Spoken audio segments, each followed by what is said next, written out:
all that means is we use large data sets and we use computational algorithms or computational techniques to understand what that data set actually means, to paint a picture about trends and patterns that we can use to understand the world around us. So they would use various different metrics to combine what we know from the previous set to what we can predict about the next set. So that's where data science becomes really interesting, because you're predicting into the future with extreme accuracy. So to get me to where I am in my career, even though actuarial studies has definitely helped and it was very useful, but maths was just enough by itself, and that's how rich mathematics can be. So I realized that the value that I could add, even the industries don't know, is using logic, like pure logic, to make things quicker. It was like, for example, instead of doing 3 different things, you can combine them in a way only a mathematician can see. So so when people think of jobs being automated, who is doing the automation is the question you need to ask. So data analytics, the analysts themselves are doing the automation. It's not someone else automating our job. So it is being on the right side of the automation curve that will keep you having a job. I do not believe in the saying practice makes perfect, even though a lot of people say you need to do maths constantly to get better at maths. I believe perfect practice makes perfect. So it's foolish to think that doing the same thing over and over again and expecting a different result. The Shakuntala Devi quote, without mathematics, there's nothing you can do. Everything around you is mathematics. Everything around you is numbers. And it's interesting because a lot of... So welcome to the session. Thanks, Vinay. Thank you so much. Thanks for the amazing introduction. You brought back memories that I've even forgotten. So thank you for that. So as Vinay said, I'm Anusha, and I started studying in Sydney since I was very young. My parents moved here just over 22 years ago, actually, back in 1999. And yeah, I've always loved mathematics. The first thing I noticed when I came to Australia was the curriculum here was very behind. I actually had to repeat grade 2. And even then they were doing like, adding and arithmetic, where in India we'd already done fractions and negative numbers. So it felt like I had to, redo things ages ago when I was so young already. Well, let's jump straight into the presentation. I'll just share my screen. And if anyone wants to share their video, please feel free. And if you're not comfortable, that's okay. All right, let's get cracking.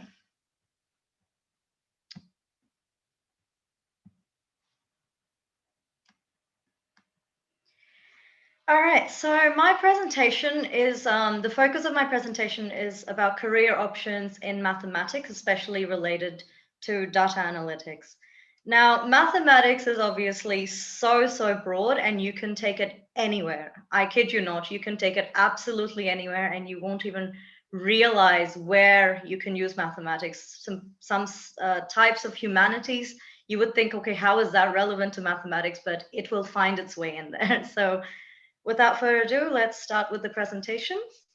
A little bit about myself. So as Vinay said, mathematics was a major part of my life growing up. I didn't even know certain things I was doing was mathematics. My favorite thing was counting tiles, finding patterns within tiles, and overfitting patterns as the human brain loves to do. I think that's one of the survival skills that we've learned from our ancestors. Otherwise, we would have been eaten by lions and not survived to this long. So without mathematics, we would not have evolved to where we are today. After studying actuarial studies and maths, actually, I didn't want to do actuarial studies back when I was in year 12. I just wanted to focus on mathematics. In fact, I wanted to go into academia. I wanted to pursue a PhD and just stay learning. I did not ever think I would go into industry in year 12, that is. But my dad was like, do you want to make money or not? So I was like, okay, I don't actually care, but I'll do what you tell me this once, because I've never listened to my parents before that. So I did actuarial studies and then mathematics. But it turned out that I didn't actually need my actuarial studies, and maths was enough to get me to where I am in my career. Even though actuarial studies has definitely helped and it was very useful, but maths was just enough by itself, and that's how rich mathematics can be. So I was at crossroads after graduating. I really wanted to pursue academia in mathematics, or do I join industry? So at that point in time, yes, I did want to still do academics, but in Australia, I'm not sure how it is in the rest of the world. If you join academia and you go on to doing your PhD without having any industry experience, you will not get a job afterwards. The reason is you'll be overqualified for junior roles because you have PhD, but underexperienced for any of the senior roles because you have no industry experience. So a lot of PhD students in mathematics with no industry experience find it really tough to get jobs that are suitable for their caliber, unless they want to start from scratch. And even then it's hard because they're overqualified. So I decided to join the industry and just get a little bit of practical applications, practical understanding of how mathematics and maths related topics are used in industry and in the world we see around us, the economical world, as I like to call it. So once I'm still in there. I have not gone back to academia, but that is still on the cards, maybe 5-10 years into the future. But lucky for me, I married a dude that does a PhD in mathematics. So I do have a little bit of insight into the academic world. So I do have best of both worlds in that way. All right, so why did I choose data analytics in particular? So after doing actuarial studies, I didn't see myself in a traditional actuarial role. So what I mean by a traditional actuarial role is insurance or risk modeling or going into superannuation or life insurance, general insurance, pricing, all of that. It seemed a little bit on the boring side to me, although I didn't actually go into it. So maybe it would have been fun. I don't know, but that door was shut. So I went into data analytics. I got a call from one of my classmates who did actuarial and maths with me. He was a grade above me and said, hey, we need someone in our team. We're a data analytics team. Are you interested? And I'm like, what is data analytics? I've never heard of this. This was back in 2015, so about 6 odd years ago. I had no idea what data analytics was. I was like, look, mate, I just finished uni. I don't even know how to code. I've never learned how to use a computer for that purpose. I looked at the job description. It says I need 3 years experience. I don't know anything. How do you expect me to get this job? So he said, why don't you just come for interview practice? And if you get the job, good. If not, you would have gotten some practice. And I went. And for whatever reason, they liked me. They gave me the job. And they said they'll train me up. And they did. So enough about me. Let's go into what is data analytics. All right, whoops. So the qualifications that you need for a career in data analytics, they can be anything related to quantitative world, absolutely anything. So it can be a degree in statistics, degree in maths, operations research. You can even have an engineering degree that's very focused on the computer or mathematical side. So industrial engineering, computer engineering, electrical, absolutely anything that is quantitative based.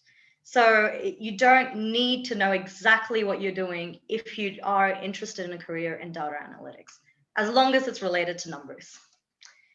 Cool. These are just a few of the industries that rely on data analytics to make data-driven decisions in their business. So you've got retail, so big stores such as Woolworths, well, Walmart in America, and medicine, banking, finance, construction, transportation, education, huge amount of industries. I cannot think of an industry where data analytics is not used. So let's just say that's how wide it is. And the use cases are extremely broad and for different reasons. Usually it's for profit, but it's also for, saving people's lives or, improving the quality of lives of people, and so many uses. As long as you got a lot of data and you analyze it, the sky's your limit. All right, so what exactly is big data? So I went to Google this morning and I'm like, okay, what's the dictionary definition and what is it actually in industry? Dictionary definition: extremely large data sets that may be analyzed computationally to reveal patterns, trends, and associations, especially relating to human behavior and interactions. So what is that in English? So all that means is we use large data sets and we use computational algorithms or computational techniques to understand what that data set actually means, to paint a picture about trends and patterns that we can use to understand the world around us. So yes, you've got like a table with various different metrics about different people, but what does that all mean? So to make sense of big data, we use data analytics. Now, the 6 V's of big data, I only found this out this morning, so bear with me, are volume, variety, velocity, veracity, value, and variability. So all that means is you've got a large amount of data, so that's where the big comes from. But the variety of data, it has to be quite rich. It can't just be coming from one source, it's variety of sources. Velocity is absolutely vital in business. So velocity means how frequently the data is updated. So is it live data? Is it daily data? Is it weekly, monthly? So how up to date is the data you're seeing with reference to what is happening in the real world? So that is what velocity is. Veracity just means accuracy. So how accurate is my data? Is there flaws in the person who entered the data? How was the data obtained? What could have possibly gone wrong from where the data was collected to how I'm using it now? So all of those things is where accuracy comes into play. Now, the value of the data is about how much profit. So profit doesn't necessarily mean dollars. It can mean whatever you're looking at. So increasing life expectancy or increasing the quality of someone's, way to do their job or whatever it is. So the value is driven from that data. Is it valuable or not? And you can measure that using various different metrics that you're interested in. And variability of data is how many different use cases can you have from the same data? And that drives how variable it can be. And that's obviously the more use cases you have from the same data, the more richer it becomes as well. Cool. So now that we understand what data is, let's look at data analytics. So data analytics is the process in which you combine this data or manipulate this data to tell you a story or give you a solution to a problem that you're after, or that you're trying to solve rather. So I've kind of broken this up into 3 main kind of major branches. There are many, many, many more, but these are the ones that I personally am interested in and I have used in my career. So insights analytics, campaign analytics, and data science. These are the big 3 data analytics kind of tools. Sorry, not tools, sections, I suppose. So within insights analytics, it's using data to understand patterns to find results and then using those results to action. So it's very important that quite often analysts go, oh, here's a pattern, this is interesting. And then the business comes back to you and says, so what? Like, cool, you found a pattern, what's it useful to us? So as there are patterns, but we need to get to the next step of what do I do with this pattern? How is it useful to anyone? And then you need to recommend as an analyst, what is the best action that we can do based on the pattern that we've identified. So that's your insights analytics.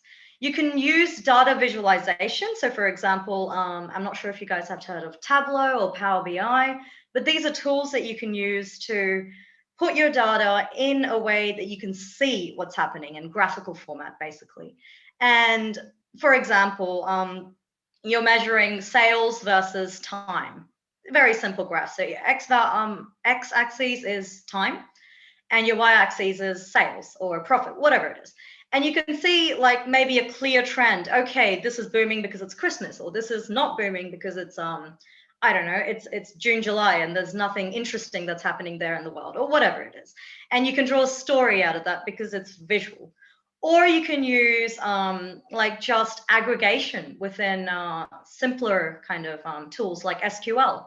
So SQL is like a query-based language in which you can query the data and aggregate it, or join it with other data sets to find different metrics that you wouldn't have thought of, and vice versa. So it's getting a little technical, so I'm going to leave it at that. Let's jump into campaign analytics. So campaign, the funny thing is, when I first started working and they were talking about campaigns, the first thing that popped into my mind is like people going out with boards saying, we want justice, or those types of things. I'm like, what is campaign? What do I do? So a campaign is just a communication. That's all it is. Don't let the word, scare you. All it means is sending a communication to someone, whether it's via email, whether it's SMS, whether it's even post. So these are the different channels in which we send communications to the customers. So campaign analytics looks at what do we send to who and when for different purposes. That's all it is. So pre and post campaign analytics is identifying the customers that you need, and post is seeing if they were the right customers by looking at your control and target and doing some A/B testing. So A/B testing is just, you've got two different groups and you've treated them, they're the same type of people, but you're treating them in a different way. And then you compare them. So the difference between how you compare them is what you can say is driven by how you treated them. So in statistics, if you need to make sure that you've got enough people. And how do you determine that? So you use statistical models, or statistical test statistics, as they call it, to see if it's statistically reliable or statistically significant. And if you know that, then you know, okay, what I did is driving this change. So that's what we do in campaign analytics. Now, data science, full disclosure, I am not a data scientist, I'm a data analyst. So I'm not super qualified to talk about this domain. However, I can give you a brief kind of background about what data scientists do. So data scientists use models, so statistical models for various purposes. So this could be predictions, this could be segmentation or clustering different people, profiling, and many, many uses. So predictions could be, okay, what is the probability that this particular customer is likely to leave us by the end of the year? Something like that. So they would use various different metrics to combine what we know from the previous set to what we can predict about the next set. So that's where data science becomes really interesting, because you're predicting into the future with extreme accuracy. So that's the different types of analytics that I've come across in my work. There's many, many more, but I don't know. All right, so let's chug on ahead. So that I expect you to memorize in the next 2 seconds. You'll be tested on it. No, I'm just joking. Basically, this is a fun Venn diagram just to show how complicated things can get.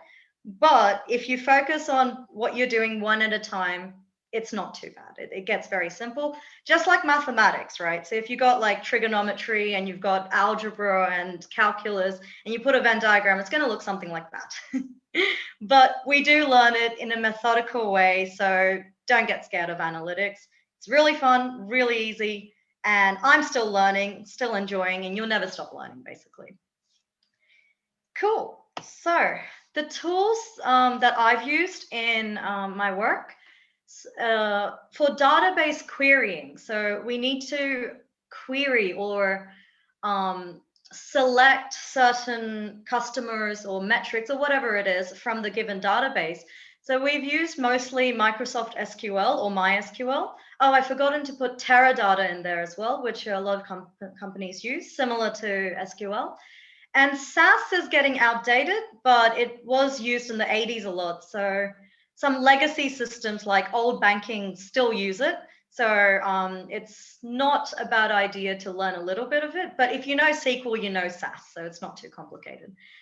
Data visualization tools, Tableau is really good. So Tableau is, it does cost you because it's licensed, but it's really good. If you want a free one to just get into it and you don't want to put in that investment yet, Power BI is owned by Microsoft. It's free. So you can get into that and see if you like it. Data modeling is usually used by things like R and Python, and there's other tools out there, but these are the ones that I usually use. That's usually for data science, so the predictive modeling, segmentation, etc. And campaign management is usually, each company has their own internal tools, but Adobe Campaign is taken up by a lot of companies that's not internal, or IBM, I think, has one called Unicode that's used by some companies as well. But it's mostly internal, the companies themselves come up with their own proprietary material for that. Cool. Now, I'm going to give you an example of exactly what we do. So all of that, yes, it was a high level, but you might be confused as, okay, what actually do you do? Like in your day-to-day work? Like that sounds cool, but you go sit in front of a computer. What are you doing in your work? So I'm going to give you an example of a data-driven solution using insights analytics. So the first step for any problem, regardless of what it is to define the problem or objective that you're trying to solve. So it's very important to be clear, to be objective, and specific. So we do not want the problem to be increase weekly sales by analyzing customer behavior. That's vague. So what are you actually trying to do? Like, yes, we want to have higher profit. We want to analyze customer behavior, but that doesn't really tell me where I should start with the data. So a better problem would be increase weekly sales by X% in the next Y weeks by promoting some offer that we already have to the right group of customers that we've already analyzed or are yet to analyze the pre-campaign analytics by analyzing the customer behavior or their demographics or whatever it happens to be. So that is a little bit more detailed, and we know exactly what we're trying to solve with that problem statement rather than the previous one. So that's the first step, define the problem. Second step is to collect and clean the data. You would not believe how long it takes to clean data. Depending on what data sources you have, you might actually end up spending more time cleaning the data than analyzing it.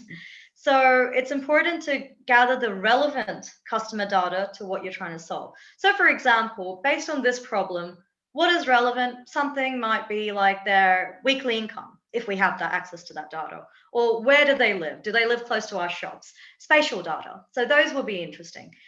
Something that might not be interesting is, I don't know, do they like the color green? I don't know. That might not be useful in trying to solve the problem we have. Okay, so step 3, once we've cleaned our data, once we've gathered the data, it's good to go. We've done the groundwork, we've defined the problem, we've got all the data. Now, step 3 is where the analytics comes in. This is where we decide what tools do we need to use to solve the problem. Now, the tools that we use are dependent on what's available to us and what skills we have and what's relevant, of course. So this is where you as an analyst come in and say, I can do whatever I want. So it's completely up to you to say, okay, this is how I'm going to approach the problem and this is why. And then you go ahead and do it. So for example, you can do, okay, I'm going to aggregate the data to recognize trends. So it could be, let's look at the income distribution of our customers, or let's look at the expenditure of the customers by age, or let's look at the time that they shop by postcode. So there's so many various things that you could do to see the trends of how human behavior is driven by their, by their metrics. So then I go, okay, well, I've gotten some idea, but let me look at it visually. Let me see if there's any obvious trends when I convert the data in a table to a graph. So data visualization tools such as Tableau or Power BI or even Excel, like you can even start off with Excel, you can do that. If your data set is small enough, you can use Excel. When I say small enough, I think Excel can go up to some hundreds of thousands of records. But if you're dealing in the millions or tens of millions, you would want to use tools like SQL or something. So it depends on how big your data set is. What else? So you can also use data science. I personally wouldn't because I don't have those skill sets, but I will hope to have those skill sets maybe in the next few years. That's my kind of goal. But if you're aware of data science tools, honestly, you can just Google them. You can learn on the spot to either cluster them or segment them using what we call similar customers, and you let the computer deal with all of that rather than you trying to figure it out. So that's using complex algorithms, and a lot of these algorithms are already built by other people. So you can leverage other people's knowledge rather than building everything from scratch. Cool, so say we've got all our results from the analysis that we've done. Step 4, you derive the insights from the results. So what does that mean? So an insight could be, all right, group B, whatever that is, they have high income, but you notice that they spend really less. So it's not that they can't afford it, it's that they're shopping elsewhere. So then you go, okay, well, you want to be ethical as well, obviously. You don't want to be, pushing your customers to buy things that they can't afford, because you want to develop a long-term relationship, not scam your customers because they're your customers. You want to treat them well. So you go, okay, this group has a high amount of income, but they're not spending as much with us. Let's see their behavior elsewhere. But I've realized that they spend more money on type B products. Sorry, not more money. They're willing to spend more on type B products on Wednesdays. Cool. So I've gotten an interesting insight from this group of customers that have a lot of money. So what do we suggest to our stakeholders or the people that are making the decisions? So we recommend actions from the insights that could be, let's present these particular customers with offer for type B products on Wednesday at Z% discount, or a free item if they purchase, type B for the next 4 weeks on Wednesday, whatever it is. So that's the kind of step-by-step, defining, collecting, et cetera, for how we use insights analytics to drive business decisions. So data-driven solution, that's what that looks like. Okay, cool. So this is a funny meme that I saw yesterday. It's not enough to do experiments as a scientist, you need to analyze the data too. So it's very important that we have the right data, but if you're not analyzing the data, it's as good as you not having it because you're not using it. All right, so I want to end my my section of the talk with a Shakuntala Devi quote. Without mathematics, there's nothing you can do. Everything around you is mathematics. Everything around you is numbers. And it's interesting because a lot of companies like to say, you're not just a number, you're a human. But being just a number in my head is a compliment. There you go. So, yep, the floor is open to any question and answers you might, questions, I'll give the answers, hopefully, that you might have. So please feel free. Thank you so much, Anusha. Guys, attendees, if you have any questions, you can do a raise hand and then I'll call out your name and you can unmute yourself and ask the question. And Anusha, do you want to stop sharing the screen, or can I do it for you? Yes, please. Yeah, you can stop. Can I stop sharing the screen, Anusha? Yeah, okay. That's fine. Yeah. Okay.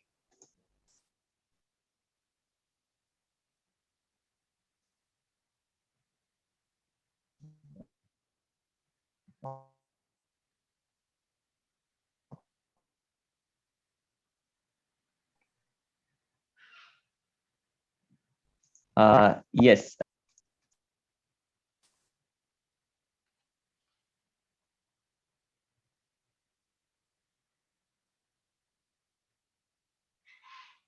Yeah. Okay. So, Anusha, whatever you shared about data analytics, you said you didn't have any idea about data analytics before you, or by the time you had graduated, right? Yes. So, whatever you shared is something that you have gathered over the last 6 years of your work, right? But what do you think is the kind of skill set or knowledge base that you could develop during your high school and undergraduate days, which really helped you do this kind of job? So if you can share something on that, that will be really great.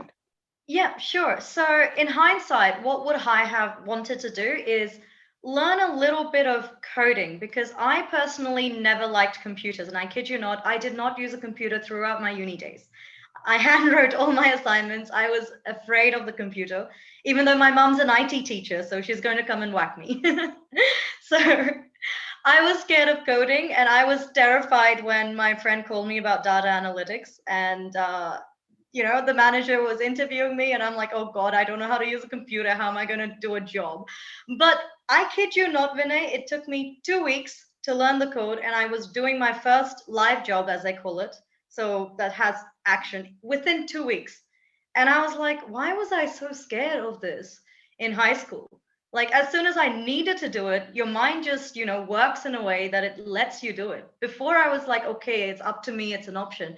So my advice is don't be afraid to go out of your comfort zone and do something that you might not think you're good at, because trust me, if you want to do something and if you need to do it, you will become good at it. So computers was not my domain, but I'm not like a heavy coder like with JavaScript or C++. I'm not a developer, but I'm an end user of analytics. So it's a not low level coding, but a higher level coding. But even then, I was so afraid. Another thing is starting to recognize patterns everywhere. So if you're naturally inclined to recognize patterns, that would be an added advantage, but it's not needed. Like, everything's advantageous to you, but it's not necessary to do that, because when you need to do something, you will step up. So learning programming languages such as SQL, or looking at data visualization tools, just playing around with it and familiarizing yourself will give you a bit of more safety, and you'll feel a bit more familiar and you'd like to go into it. You won't feel daunted. So that's a bit of advice I can give. Thank you, Anusha. Sucharita, yes, you have a question. You can unmute and ask. Hello, it's a wonderful presentation. Thanks for it. Anusha, it's a wonderful presentation. By the way, what is the jump for a guy who actually have to become a data analyst to a data scientist? And my second question is that for a small company in India, like, MSME, a small company, I don't know whether you got an exposure, like, for the small companies, what sort of a data analyst, what sort of a work they can do in a data analyst for these sort of companies? Basically, I could say a small company, maybe a turnover of 10 crore, like that. Yeah. Okay. Wow. Yeah. 10 crores is huge. Okay. No, 10 crore. 10 crore is a small. It's coming into MSME. Okay. Below 10. Okay, you can take down. I mean, that's fine. That's fine. I was just making it. That's no okay. Problem. No problem. Yeah. So my suggestion for any sort of analytics to be used, especially when it's a startup company, or it's just it's new or young or small, is to make sure the infrastructure is in place, because analytics is the end user of a product. So if you do not have the right infrastructure, which should be used by created by engineers, so engineering or developers, that groundwork has to be done before a data analyst can come and do anything. So that, I would say, is vital. And what can an analyst do? That's a good question. So the more data there is, the more sources that you're able to obtain data from, and the more frequently you're able to update it. That would be really good, because the faster you're able to update your data, it gives you speed to market. So for example, if your data is 2 days old, the world changes so quickly that in 2 days, so many things have happened. So because your data is already old when it's come to you, and by the time you analyze it, maybe it takes another 2 days. And by the time you actually action it, it's been like a week. So in that week, that action, depending on what it is, might be outdated already. So it might not even be useful to the market at that point. So the speed in market is really, really a huge driver in how you should prepare your data and how you should analyze it. So automation, I would say, is key. Automation just really speeds things up, reduces the gaps between each step, and it increases the speed to market. So that's my suggestion. There was a second part of your question, Sucharita. I was asking you, what is the jump is required for a data analyst to a data scientist? Because you gave a clear picture on data scientist. Correct. So data analytics does not require understanding of building statistical models. So Okay. statistical modeling and predictive modeling, segmentation, all of these things come into data science. Okay. Data science is more about understanding like different sets, using them to predict the new sets. That's not done in data analytics traditionally. So the step in terms of learning data science, there's two parts to it. One is the theory, and the other one is the tools. So the tools, I would say, is not too difficult. So R and Python is usually the main tools that they use in data science. Okay. And you can actually Google, I kid you not, you can Google the code for a lot of these modeling, and it's not too difficult to use. So in there's a lot of forums and blogs that have already, they have these packages, these libraries that you can just take, change your parameters and apply it to your own data set, and they work fine. But the hardest part, I would say, if you want to do it properly, that is the theory, understanding exactly what you're doing, understanding, like, for example, if you've taken some package from someone or from the library and it's not working for your data set and there's a small thing you need to change. If you're not really privy to the theory, it becomes very difficult to identify exactly what it is you need to change. So that's why it's so important to understand theory. There are qualifications that you can get these days. So when I started studying in uni, they weren't like Masters of Data Science or these types of things weren't there. These are popping up in Australia. I'm not sure if that's the case in India, but regardless, it's a fancy kind of term that they've put into the curriculum, but it's already there. Like something in statistics could help you out with that to understand, you know, predictive modeling. So if you just understand statistical modeling, that should be enough. Okay. Yeah. I was asking for that MSME issue is because I'm running a company and we are targeting mostly on the railway industry. Okay. So we are in discussion with many of our guys about data science and aggregating data, particularly on the manufacturing part. Like we are implementing some automation, and the IoT is coming out. So we just wanted to have a clarity what exactly you are talking about.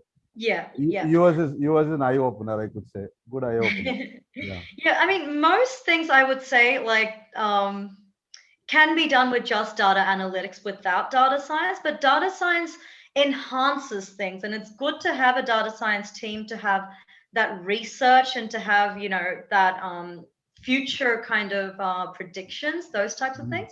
Yes. And to have, especially when you have large data sets and you've got like 200 metrics and you just don't know how to, you know, use those metrics, that's when data science can really make an impact.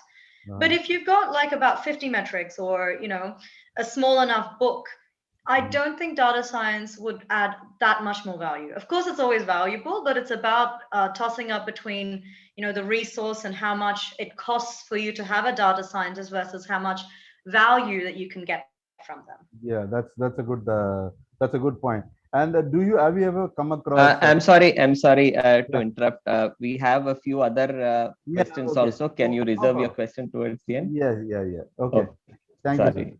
Thanks, Anusha. Thank you. Jash? Hello, am I audible? Yes. Yep.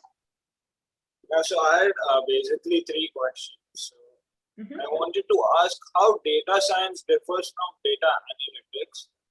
That was my first pinpoint question. Then as you did double majors, like say mathematics and actuarial science. Is data science with finance a good double major combination? Okay. I think I've already answered the difference between data science and data analytics. Is there anything specific you wanted to know about that part? Yeah, like now you just said that data science enhances the process of data analytics. So are the skill sets overlapping or are they completely two different fields? Okay, so I want to put a disclaimer. When we say data analytics, data science, big data, neural networks, these are just buzzwords that they like to use in marketing. So different people will give you different answers. But essentially, all of these things use statistical tools to derive insights or to derive solutions. That's all that is.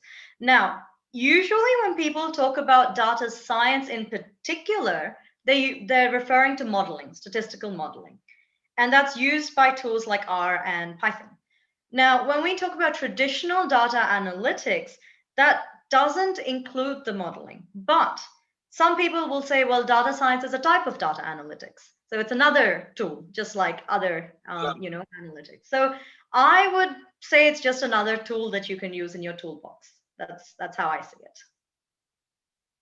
And the question about double majors in data science and finance, like, is it an advisable or a good combination of streams that can be chosen?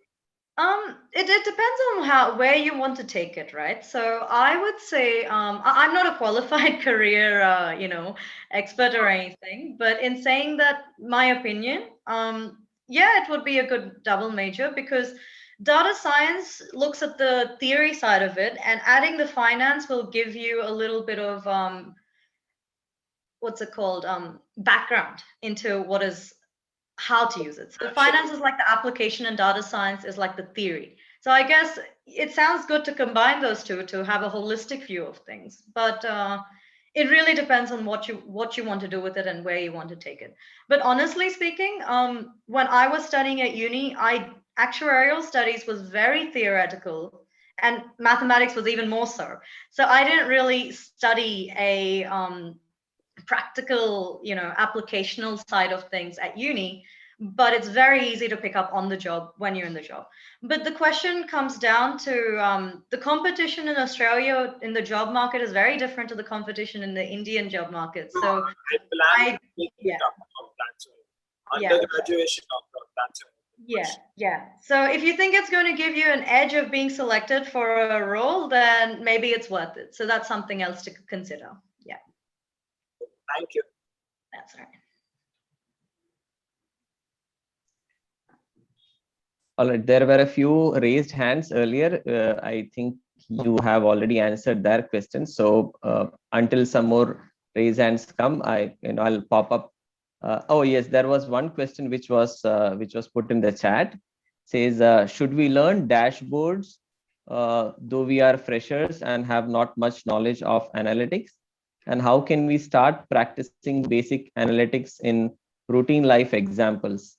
Does any platform provide us data sources, worksheets? Oh yes, there is a that's an excellent question actually. So have you guys heard of Kaggle? So Kaggle, Kaggle, I'll put it in the chat in a bit. But Kaggle.com is a website basically that gives you competitions. They give you data sets that are publicly available, and they give you questions that you need to answer.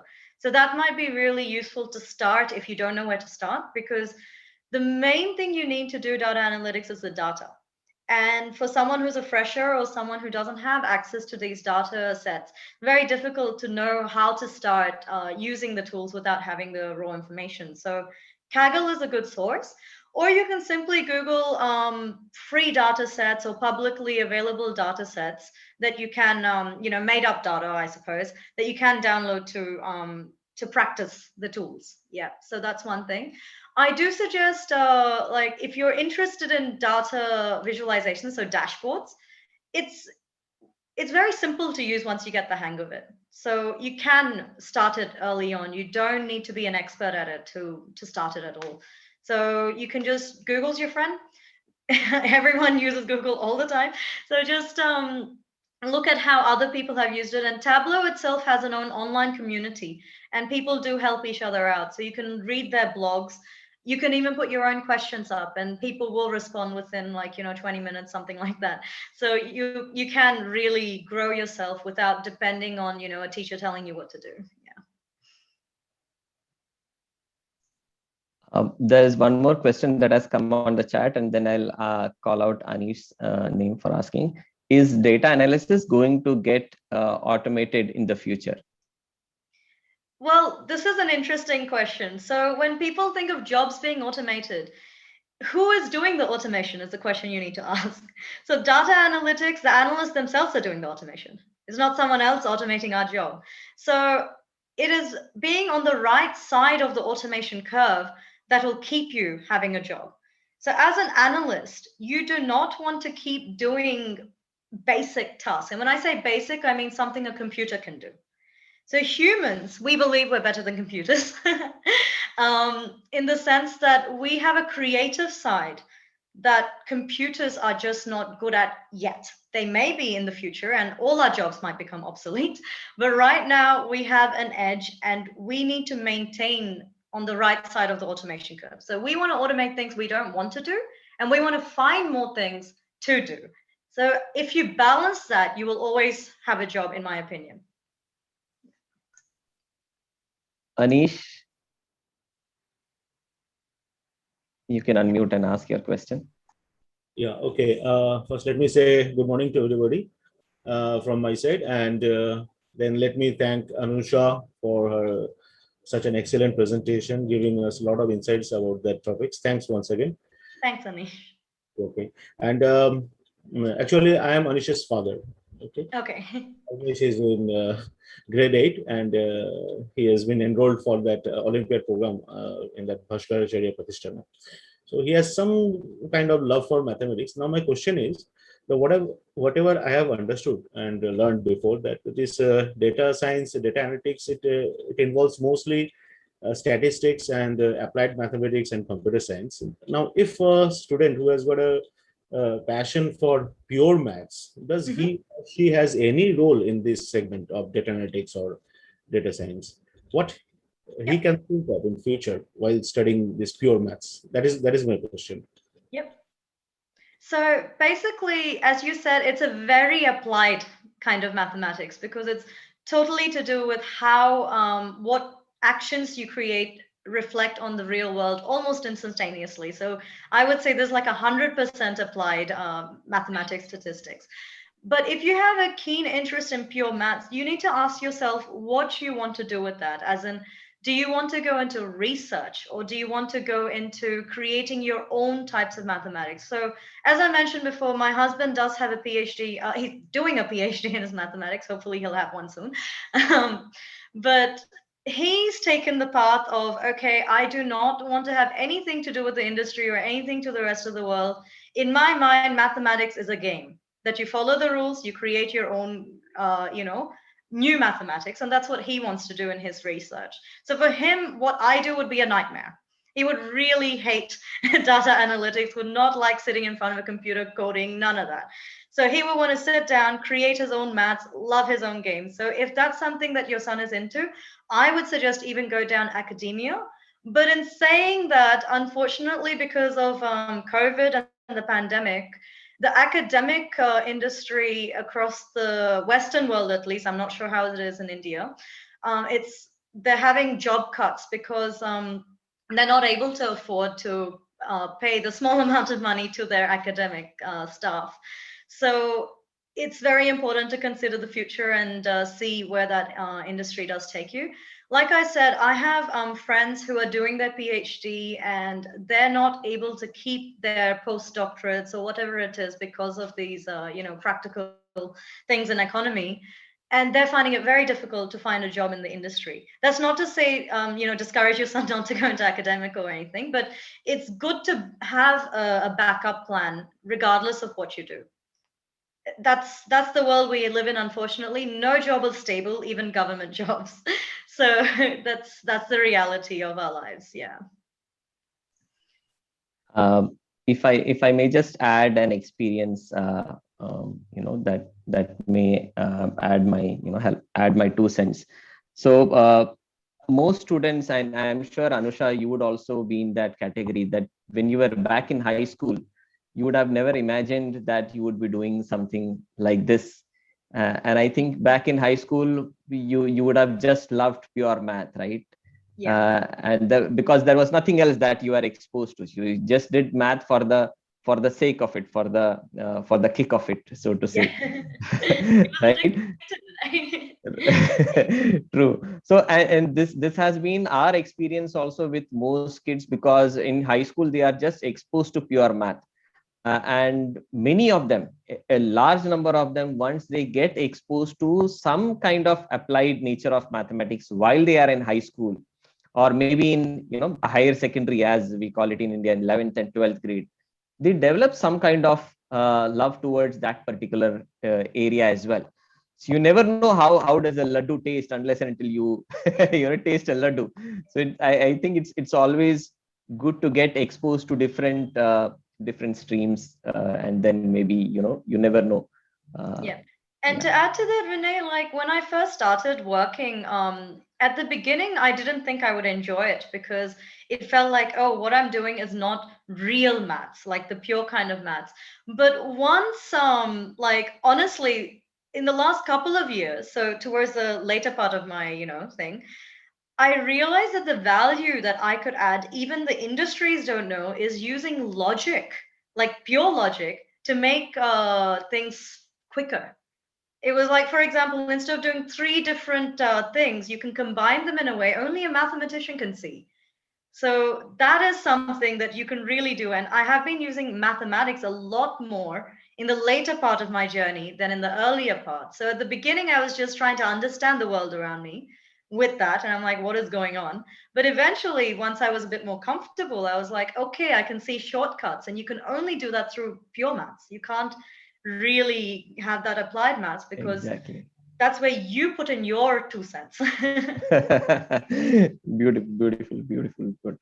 In fact, that reminds me of another Facebook post by a famous mathematician. His name is Dr. Ken Ono, and he's into pure math, but he keeps sharing about a lot of posts of his students. Many of them who are doing their undergraduation and things like that in math are excellent swimmers, and they win medals in different competitions and things like that.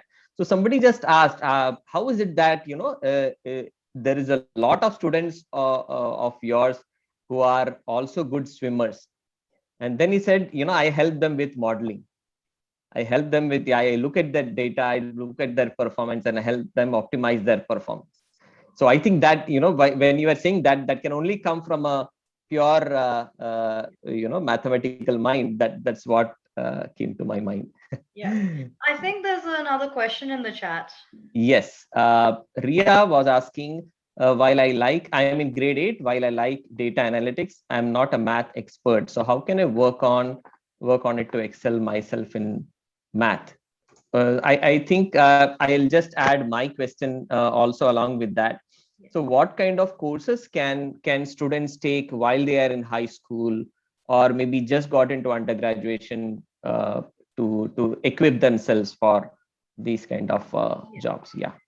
So it's interesting, right? In high school, the way maths is taught is in a particular way. And some students really love it and some students really hate it.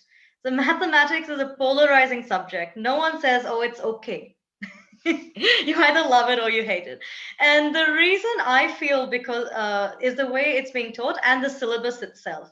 So you'll either have extreme pure kind of topics or extreme applied topics. There's nothing in the middle. It's either pure or applied. So my advice is to seek out things that are in the middle. So how do you actually go about doing that is try and look into statistics books, but are a little bit more in theory. Or look into maths books that are a little bit more applied. So just vary out mathematics to actually make it enjoyable for yourself. You cannot excel in maths, even if you're good at it, if you don't enjoy it. And that's with anything in life. You can be amazing at, cooking, but if you're tired at the end of the day, it's not going to taste nice, And then you'll be like, oh, what happened? I'm a really good cook, but you were just tired. You can't blame yourself.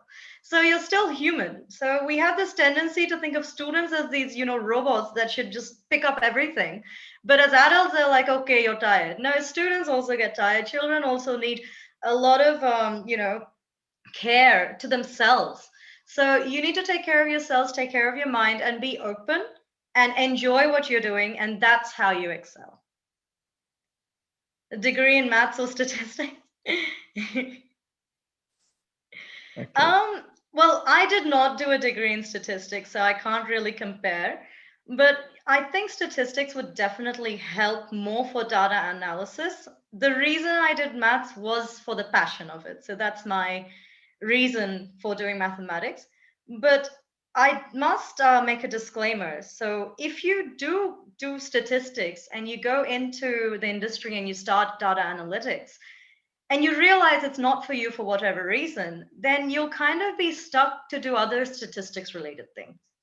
But when you do mathematics, it opens up more doors than statistics does, in my opinion. So it might be a very biased opinion because I love mathematics, but that's my opinion. But in saying that, if you're very sure about what you're doing and this is the path you want to take, then maybe statistics might actually be better.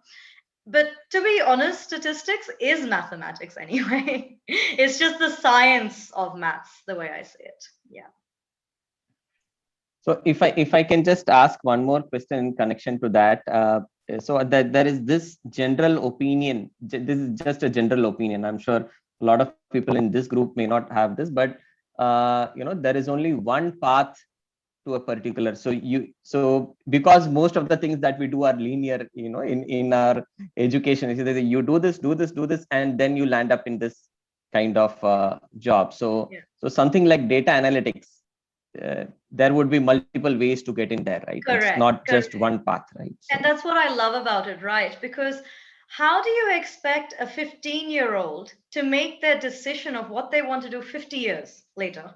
Like, you are still learning yourself, you're still learning the world around you. The world is changing constantly. So 5 years on, the world you saw will be irrelevant to the world you see.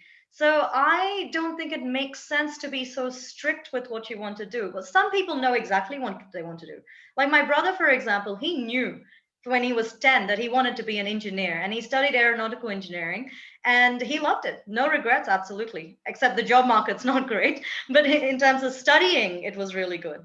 Some people are like that. Other people, I think it's important to have flexibility in what you do and how you want to take it, because that way the world is your oyster. You can play with it based on, you're not stuck. Yeah. Okay, we'll take one last question. Bhagya Lakshmi. Yeah. Hi, everybody. Good morning. And I just really love doing this. And the first time I was introduced, Vinay ji is like, me and my niece were in Ernakulam in Kerala doing a workshop, Vedic mathematics, shared passion to maths.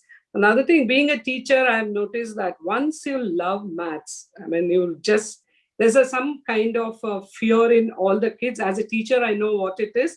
Even when the younger classes, they know, in high school also, they know that. But if you literally look at math being whatever Anusha said right now, being, looking into logistics, looking in applying things into it. So if you start finding those things, finding patterns, finding this, that becomes your base to literally love the subject as it goes. Because everywhere something is to do with maths. So what I think I kind of tell students is like, just see maths, don't look maths for an academic purpose. You enjoy the subject and find the logistics and try doing it. Then the passion for maths will get. So maths is everything, whatever Anusha is thinking. And I mean, thank you, Vinay ji, for bringing this thing. And I really enjoy all your expert talks. Thank you so much. Thank you, Anusha. That's my aunt, everyone.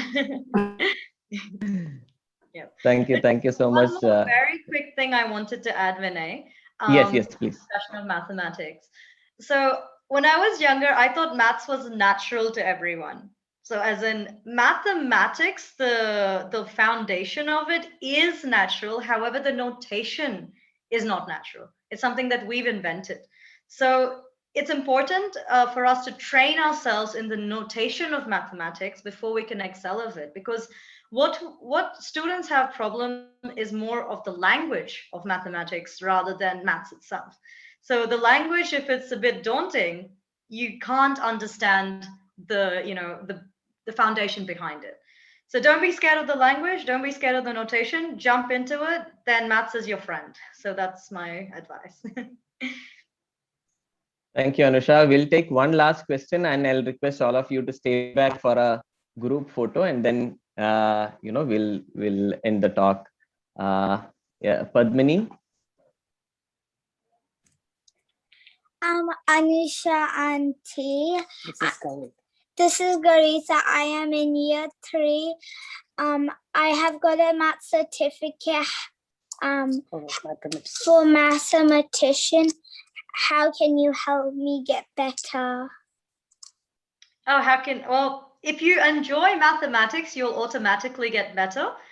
I do not believe in the saying practice makes perfect, even though a lot of people say you need to do maths constantly to get better at maths. I believe perfect practice makes perfect.